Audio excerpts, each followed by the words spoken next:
Hi, வணக்கம் and Namaste to லோச்னி vlog. எல்லாருக்கும் விநாயகர் சதுர்த்தி நல்வாழ்த்துக்கள். இந்த ஒரு பண்டிகையை முன்னிட்டு ஒரு சின்ன கதைங்க. வியாசரும் விநாயகரும். நம்ம தொந்தி கடவுளை பற்றி பேசணுன்னா எவ்வளவோ சொல்லலாம். அதில் முதல் பாகமாக மகாபாரத காவியத்தை பற்றி தாங்க நம்ம பேசி ஆகணும். நம்ம எல்லாருக்கும் தெரிஞ்சது தான் வியாச முனிவர் கூற விநாயகர் எழுதின கதை தான் மகாபாரதம்னு.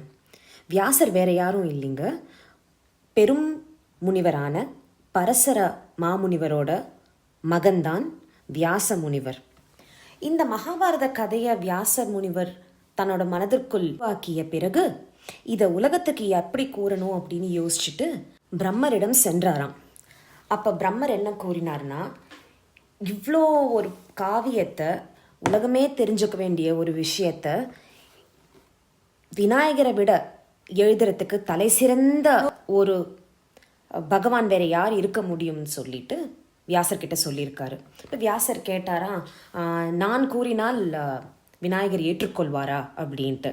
அப்போது பிரம்மர் கூறினாரா, நீங்கள் தவம் இருங்க, கண்டிப்பாக உங்களோட நற்செயலுக்கும் நற்சொல்லுக்கும் விநாயகர் கட்டுப்படுவார் அப்படின்னு சொன்னாராம்.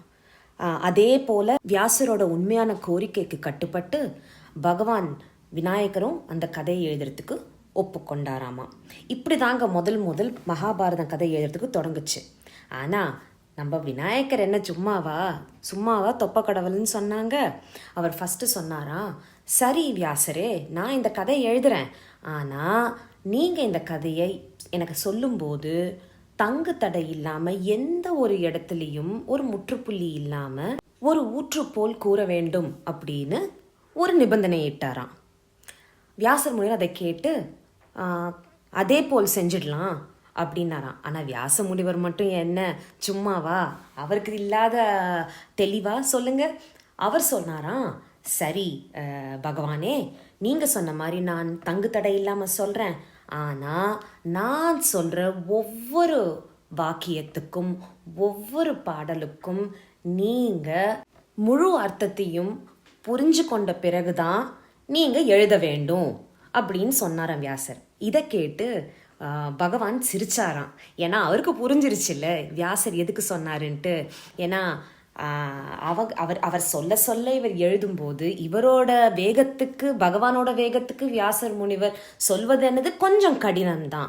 ஆனால் அதே நேரத்தில் பகவான் அதை புரிஞ்சுக்கிறதுக்கு எடுத்துக்கிற நேரத்துலையும் அந்த சமயத்துலையும் வியாசர் இன்னும் 2-3 அந்தாதிகளை படிச்சிடலாம் இல்லையா, இன்னும் 2-3 பாடல் வரிகளை அவர் தெரிஞ்சுட்டு வச்சுக்கலாம் இல்லையா. அதுதான் இங்கே இவங்களோட ஒரு சின்ன விளையாட்டு அப்படின்னே சொல்லலாம். அது மட்டும் இல்லைங்க, பகவான் விநாயகர் என்ன பண்ணாருன்னா, எழுதும்போது தங்கு தடை எதுவுமே இருக்கக்கூடாது அப்படிங்கிறதுக்காக அவரோட தந்தத்தின் ஒரு பகுதியை உடைத்து அதிலிருந்து மை செய்து அதில் தான் எழுதினார் மகாபாரத்தை அப்படிங்கிற ஒரு நம்மளுக்கு கேள்வி ஞானமும் இருக்குது. ஏன்னா தங்கு தடை இல்லாமல் எழுதணும்னு வியாசர்கிட்ட சொல்லிட்டாரு. நம்ம எழுதும்போது மை ஏதாவது தீந்துருச்சுன்னு வச்சுக்கோங்களேன், அப்படிங்கிறதுனால இப்படி ஒரு பெரிய நற்செயலியும் செஞ்சிருக்காருன்னே சொல்லலாம்.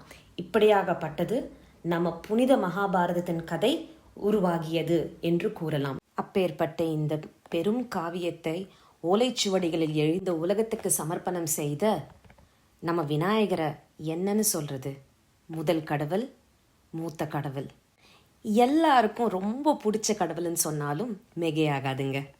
நன்றி, வணக்கம். மீண்டும் சந்திப்போம்.